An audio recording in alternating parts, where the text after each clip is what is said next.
Hello बच्चों, the question is the diagnosis of the sexually transmit disease is done by option A DNA hybridisation, option B PCR, option C ELISA test and option D all this.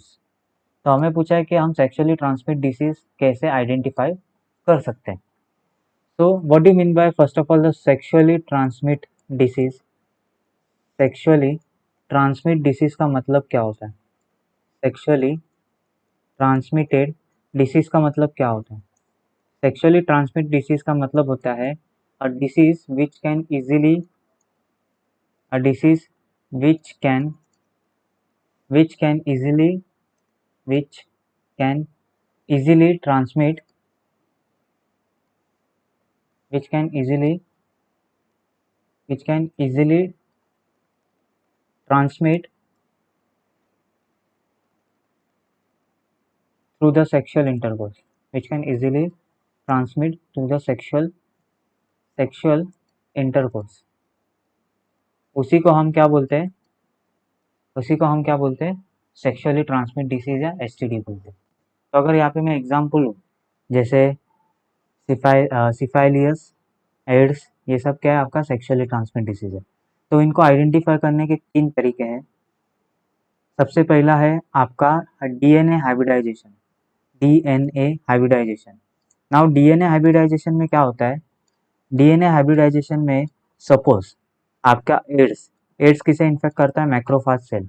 मैंने macrophage cell से क्या लिया? DNA लिया, DNA isolate किया, और DNA isolate करने के बाद डीएनए को डीनेचर किया मैंने। क्या नेचर किया? डीनेचर। डीनेचर मतलब क्या? ये आपका डीएनए होता है, बराबर। This is the double standard DNA. उसे डीनेचर करके मैंने सिंगल स्टैंडर्ड डीएनए में कन्वर्ट किया, सिंगल स्टैंडर्ड डीएनए। उसके बाद मैंने इसका प्रोब के साथ हाइब्रिडाइजेशन किया। किसके साथ?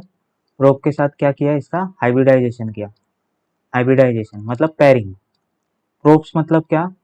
प्रोब्स मतलब होता है सिंथेटिक, मतलब सिंथेसाइज किया मैंने लैब में to the complementary base pair of this DNA.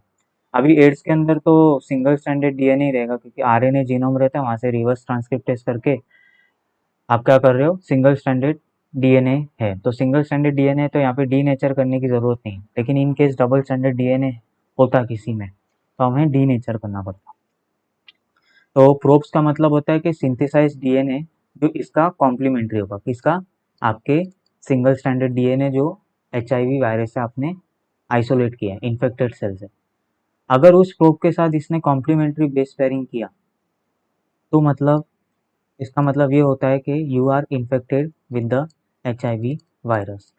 तो डीएनए हाइब्रिडाइजेशन से आप सेक्सुअली ट्रांसमिट डिसीज डायग्नोस कर सकते हो। दूसरा होता है PCR. PCR that is polymerase chain reaction. Polymerase chain reaction. Polymerase chain reaction. इसमें क्या होता है? इसमें जो जीन है, जो आपका जेनेटिक मटेरियल है सेक्सुअली ट्रांसमिट डिसीज के, जैसे एचआईवी में आरएनए, तो आरएनए से डीएनए फॉर्म करके उसे क्या कर सकते हो? आप एम्पलीफाई कर सकते हो। क्या कर सकते हो? एम्पलीफाई। तो यहाँ पे वो जीन को एम्पलीफाई करके क्या करता है? आइडेंटिफाई करता है कि आपको सेक्सुअली ट्रांसमिट डिसीज है या नहीं है। तो ये एम्पलीफाई करके आपका फाइंड आउट करता है। तो यहाँ पे जो जीन ऑफ इंटरेस्ट है आपका, जो जीन ऑफ इंटरेस्ट मतलब अगर मैं जीन ऑफ इंटरेस्ट मतलब एचआईवी के जो जीन है उसे एम्पलीफाई करके ये डिटेक्ट करेगा वेदर यू आर इन्फेक्टेड और नॉट। तीसरा है ELISA. ELISA is your enzyme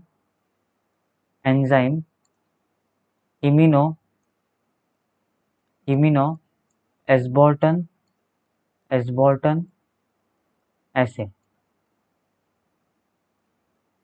now इसमें क्या होता है? इसमें आप डिटेक्ट करते हो to detect the antibody, to detect the antibody to detect the antibody in the serum of infected person against the HIV virus. अगर एंटीबॉडी रहेगा तो एलाइसा पॉजिटिव मतलब you are infected with HIV, और ये negative रहेगा अगर antibody नहीं होगा तो you are not infected with the HIV। तो डीएनए हाइब्रिडाइजेशन से भी फाइंड आउट कर सकते हो, पीसीआर से भी फाइंड आउट कर सकते हो, एलाइसा से भी फाइंड आउट कर सकते हो। तो option D, that is all of this is your right answer. So I hope you will understood this concept. Thank you and all the best.